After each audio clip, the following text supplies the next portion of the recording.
Sup guys, in this video I'm going to introduce a few important fleet building principles, why they're good, and when I break them. I'm not going to talk about everything in this video, so if you want to learn more, I'll link Sam Hart's fleet building guide, which covers more topics and may have differing opinions.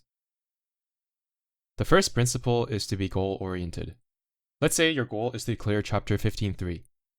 After you get trounced a couple times by the stage, you'll probably notice that the biggest obstacles are the amount of incoming planes, submarines in the escort nodes, and the insanely high amounts of damage received by both the Vanguard and the main fleet. Therefore, you should start choosing ships to tackle each of those obstacles. At least one ship with exceptional anti-air, perhaps even two. For example, San Diego, Laffy 2, Guam, Cheshire, Shimanto, and so on. At least one ship that can carry the Hedgehog and deal with submarines, usually just the destroyer. And if that's not enough, putting an anti-submarine plane on a light carrier to help. Now, what would be an example of not goal-oriented fleet building? Let's say my favorite faction is Ironblood, so obviously I'll put both Bismarcks in my fleet to start, since they both have huge faction buffs for the rest of the fleet. Next, I'll have to put Tirpitz in the third slot, since with her unique augment, and the original Bismarck, she gains a whopping 70% extra damage on top of the crit rate and firepower buffs from the Bismarcks. Plus, they're sisters. Then, in the Vanguard, you gotta put Emden because she's going to give all three battleships even more firepower. And since we're kinda running low on faction buffers, we'll just stick Aegir and Hindenburg in the other two spots.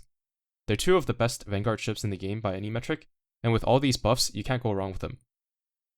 And I know there are some people out there who would see this fleet and start wetting themselves, but take this to 15.3 and see what happens.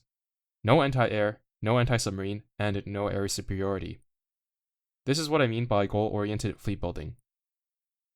Keep in mind, I'm not saying you can't use Ironblood ships, you just need to choose the right ones for the job. There are Ironblood ships you can use for anti-submarine, even if they're not as good as Aegir or Hindenburg on paper. Anti-air is a bit more difficult, but if you're dead set on making an Ironblood only fleet work, then it's on you. As for when it's okay to break this principle, well, if the stage is so easy you can clear it with anything. Otherwise, it should be considered more like a rule rather than a principle. The second principle is to put your tankiest ship, aka the tank, in the front of the Vanguard. This is usually the way to go because the front ship leads the way and clears the path for the other two Vanguard ship by running into enemy shelling first. Pretty straightforward and logical as most of the tried and true principles are. Between the other two Vanguard slots, the middle slot is usually safer, which is why the rear ship is commonly referred to as the off-tank, but it's not always the case. Now, when would you want to break away from the principle?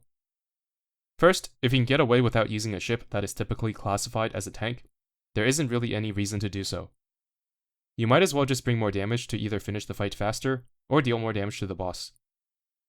For example, Kirov Meta was a fight where you had nothing to gain and tons of damage to lose by bringing a tank like Anchorage or Aegir, because you could quite easily survive the fight without one. In this run, I used Anshan in the tank position and reached the end of the battle without much issue. Another way you could deviate from the principle is by putting a ship which provides value even when they sink in the tank slot. For example, Sirius or Aurora. Both of them are used primarily for their damage buffs, which persist through death, so you can use them as a tank with a Pearl tier auxiliary to massively increase the damage of your fleet while acting as extra buffer HP for the rest of the Vanguard.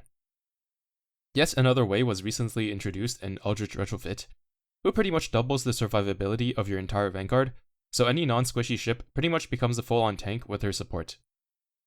The final situation where you might want to consider not following this principle is when the Vanguard pressure is so high that even the tank can't last for long, as was the case with Wichita Meta. In that case, you still want a tank in the first slot, but you might want your tankiest ship to actually be in the rear as the last man standing, just to make sure you can last until the end of the battle.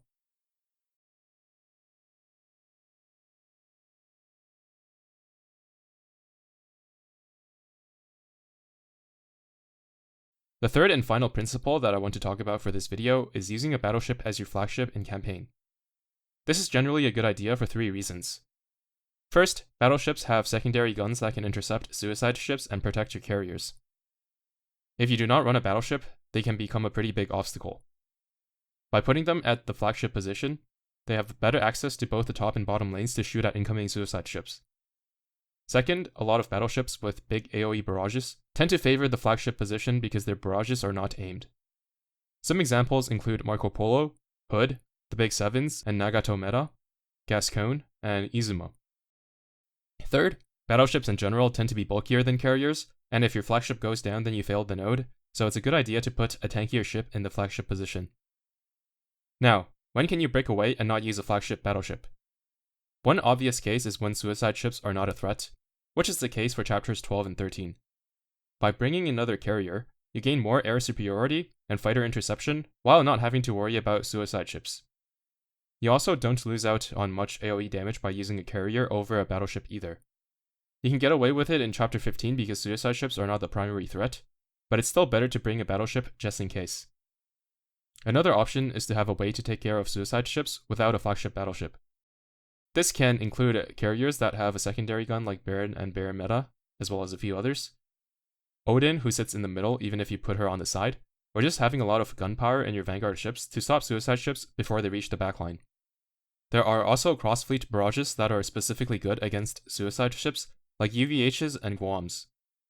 All four methods work to some degree, but none of them work as well as just having a solid flagship battleship with big powerful secondary guns, so you can't totally rely on them if suicide ships are the primary concern. Anyway, I will conclude by saying that everything has a trade-off.